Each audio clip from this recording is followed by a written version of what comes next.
global happenings today. We communicate, we analyze global news. Who is fooling who? Basically, what happened in Guinea-Bissau is quite disturbing to me who believes in democracy. In fact, I feel more pained than the day I called Buhari to congratulate him when I lost the election as a sitting president. Because I've been quite particular about Guinea-Bissau. As a sitting president, then Guinea-Bissau was in crisis. Started by about 2012. By 2011, we have to go physically.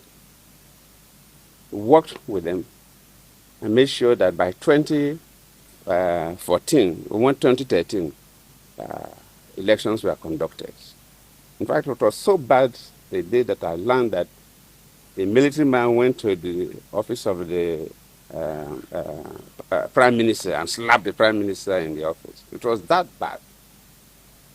And what is happening is like we are going back to those dark days of Guinea-Bissau, where the military can do whatever they think they can do. It's totally not acceptable. The elections were done peacefully. We were in the field. I was a part of the West African Elders Forum.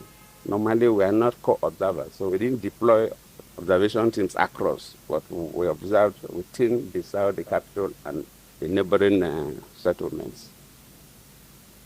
But during the meeting of all heads of observation missions, and they gave accounts of all the observers gave their account. Nobody gave something different. The elections were peaceful. Counting of results at the polling units peacefully done. The conduct of the electoral officials, the security, the party agents, the voters.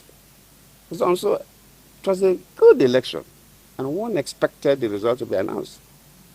Then while they were collating the results, then they are finished collating results. You know, results are, for presidential elections are collated at different levels. That's right. The 9 regions, results were ready. So they were collating them at the capital. And when they were almost through, and we're all waiting for the result to be announced, then Mbello announced that there's a coup, that they have taken over, they have arrested him. But from all indications, nobody arrested him. My conviction is that, and my charge to ECOWAS and AU is that they must announce that result. They have the results because AU and ECOWAS officials were at all the regions when the results were collated. You cannot change those results. They should tally all those results and announce. They cannot force the military out, but they must announce, let the world know who won that election. Let the world know who won that election. And they owe the world that responsibility. Similar thing happened in Cote d'Ivoire when I was the chair of the Authority of Heads of State and Government of ECOWAS. When in 2010 we had elections in Cote d'Ivoire, Gbagbo was the sitting president. At the first round, Gbagbo got 40-something% of the votes. Ouattara got 30-something% of the votes. And their law, you must get 50% of the votes plus 1 at least. Democracy is about majority. You must get a simple majority to be the president. So they have to go for a second round. And when they went for the second round, all those other candidates that lost now supported Ouattara. And Ouattara now got more votes than Gbagbo. And Gbagbo said he was not going, that he won the election. How can somebody who had something now come and defeat him? But that is a law. Then all the observers in the international community say Ouattara won the election.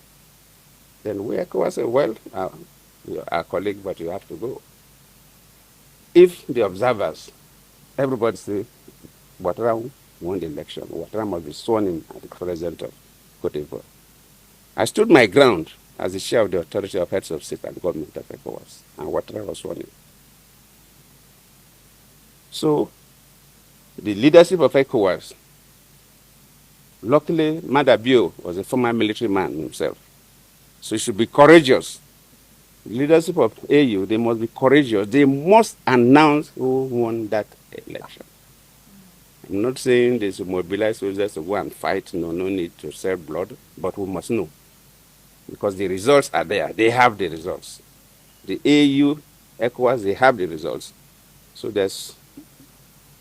cannot be playing pranks. Nobody should call others fools. There's no way they remove a military coup. Military coup at the time they want to announce the result. How? And the president was the person who announced the coup. It doesn't happen anywhere. Well, people are too young, so they didn't know what used to happen in Nigeria. We're a country that witnessed series of coups before. So it doesn't happen. No, that's traditional.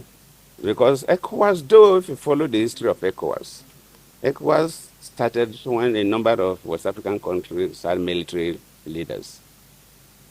But later on, when leaders now see that for your economy, ECOWAS is economic community, the emphasis was the economy.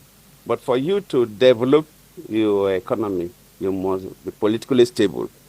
So protocols were changed, and we agree that in ECOWAS, we must not go back to military rule.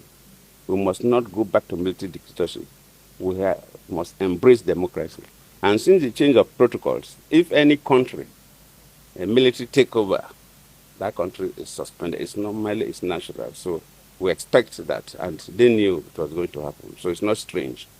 So, Your Excellency, as we speak now, 4 countries within the West African bloc, 3 have already... Don't worry yourself. Even if 5 countries remain in ECOWAS, so be it.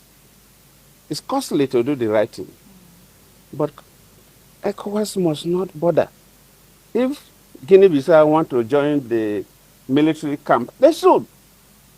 They should. Even if 5 countries are committed to remain in ECOWAS and develop ECOWAS, the only thing is that they must modify the protocols or create some other protocols to make sure that ECOWAS do things that will endear them to the citizens, things that young people will benefit, things that business class will benefit, things that students will benefit.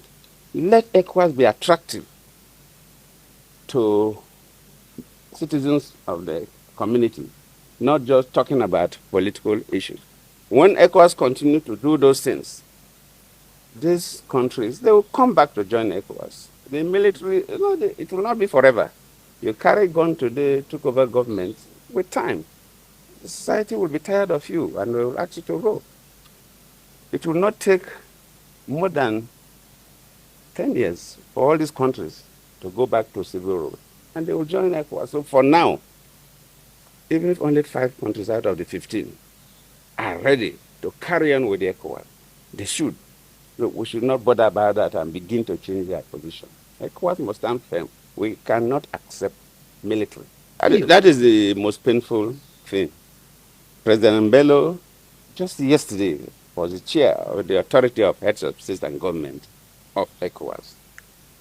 One will expect him, as the president of Guinea-Bissau, to do his best. Luckily, he's an ex-military man. So he has a military constituency. He was a very senior military man before retiring. So he has his own friends, boys, and so on.